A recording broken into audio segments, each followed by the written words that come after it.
The next topic that we'll be talking about is the critical size, which is a very important concept when we discuss the nuclear fission chain reaction.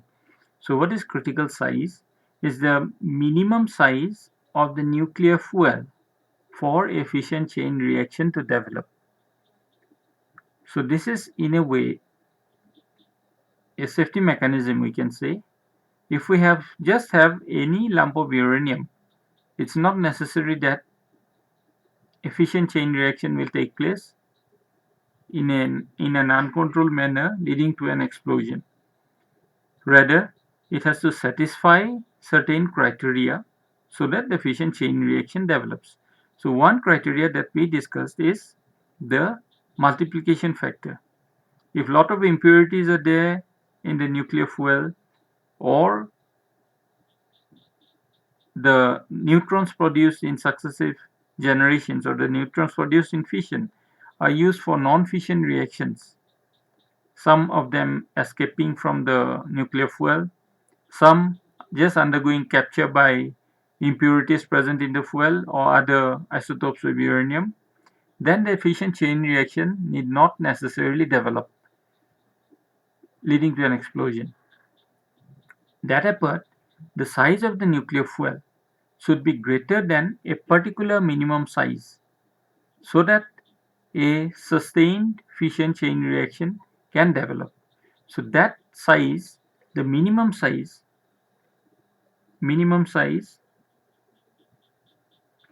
of the nuclear fuel or the fissile material, minimum size of the fissile material which is needed for a fission chain reaction, sustained fission chain reaction to develop, is known as the critical size. So we can understand this by just considering a simple scenario. Let us say that we have a fissile material in the form of a three-dimensional sphere, in the form of a sphere. This is the sphere. I can't show it in 3 dimension here. So imagine like a football, let us say, of radius r, where radius of the sphere is r.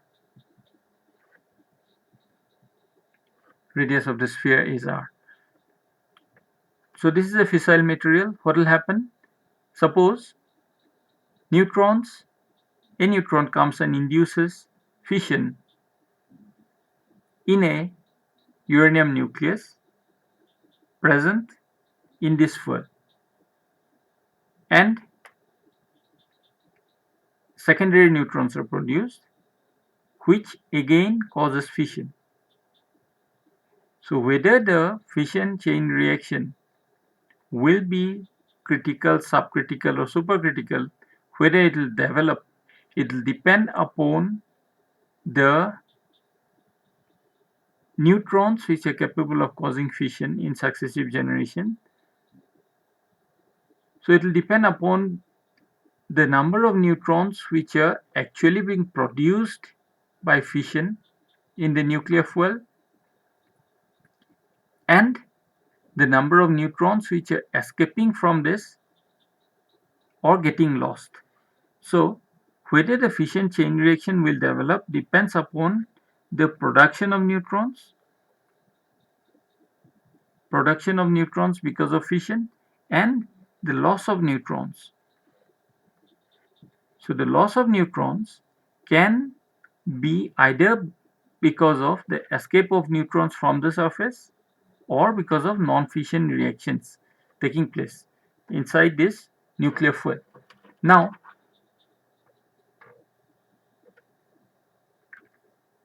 the fission chain reaction will develop whether if the loss of neutrons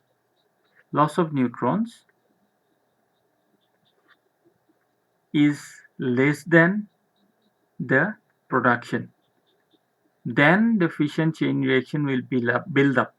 Otherwise, what will happen? If the loss is more than production, then with time the chain reaction will die out. So Basically, it depends upon the ratio between the production of neutrons and the loss of neutrons. So in this simplified picture, the production of neutrons will take place throughout the volume. Production of neutrons will take place throughout the volume of the fissile material. So we can say it is proportional to the volume of the fissile material. We are considering the fissile material in the form of a sphere. So this is proportional to 4 by 3 pi r cubed, or rather it's proportional to r cubed. And the loss of neutrons, let us ignore the loss due to non-fission reactions, etc. Just let us say that the neutrons loss is through the surface. So the loss of neutrons loss is proportional to the surface area. This is a very simplified, derivation. The production is proportional to the volume. Why? Because more the volume, more will be the fissile material present. So more will be the production of neutrons, secondary neutrons, and the loss, it is taking place through the surface. So we are saying that the loss is proportional to surface area. That is, for this it is 4 pi r square. So in other words, the production is proportional to the cube of the radius, and the loss is proportional to the square of the radius. So this ratio, we can say that the loss, the ratio of escape or the loss of neutrons by the production of neutrons,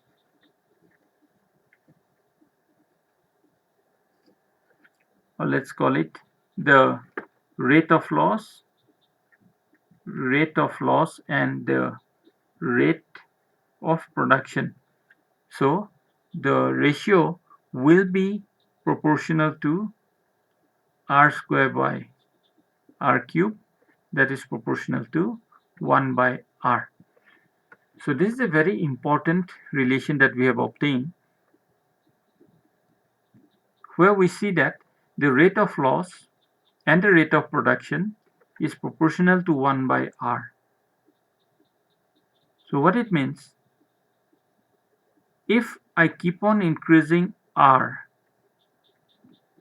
the ratio of the rate of loss to the rate of production, it decreases.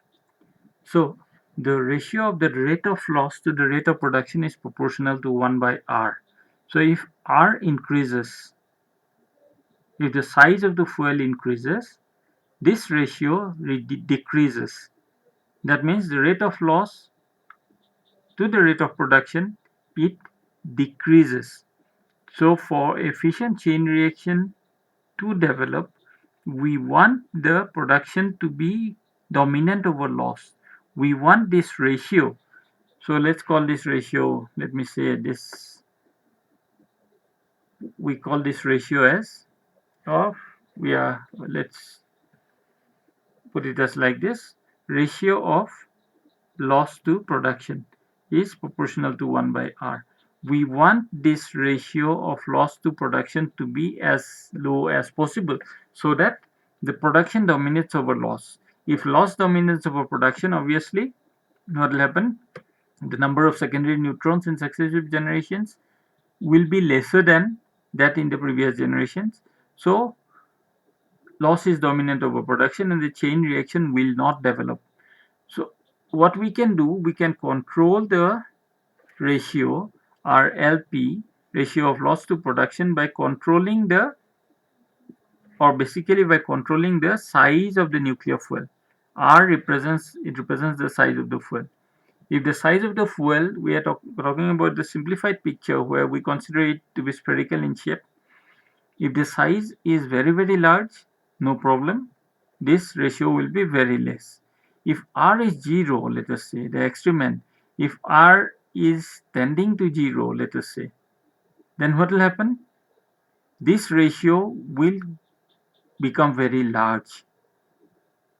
So when it becomes very large, loss will dominate over production and the fission chain reaction will not develop. So R can't tend to 0 or R can't be less, very less. So there is a limiting value of R, there is a limiting value of R limit for which this ratio RLP will be equal to 1. The rate of production will be equal to the rate of loss. So what we want, this is the limiting value. There will be a particular minimum size of the fuel for which the rate of production will be equal to the rate of loss. So if we want the fission chain reaction to develop in a nuclear fuel, sustained fission chain reaction to develop in a nuclear fuel, the size of the fuel should be greater than this limiting size so that the rate of loss to production is equal to or greater than 1. If it is less than 1, the sustained fission chain reaction will not develop in the nuclear fuel. So this is what is called the critical size of a fissile material. Is the minimum size for which the number of neutrons produced in the fission process just balances those lost by leakage and non-fission capture. So here when we talk about the rate of loss, to find out this formula, we are not considering the loss due to, what to say, non-fission capture. We are just considering the loss from the surface. So actually we are considering the loss only from the surface area we are considering to be 4 pi r square, or we are considering the surface area to be proportional to r square. So actually what will happen, the minimum size will be a bit bigger than whatever we find from this relation. But this gives us a very good idea that if the size of the fuel is very small, if it is small or smaller than a particular minimum size, then the loss will dominate over production and the sustained fission chain reaction will not develop. So that minimum size of a fissile material which is necessary for a sustained fission chain reaction to develop in a fissile material is known as the critical size. So this is very important because if we want to store fissile material, we usually do so in sizes which is lesser than the critical size, so that even if any stray neutron comes and induces a fission in some nuclei of the fissile material, the chain reaction doesn't develop. So this critical size, concept of critical size, is very important when we talk about nuclear fission and the fission chain reaction. So that's all about the critical size of a fissile material.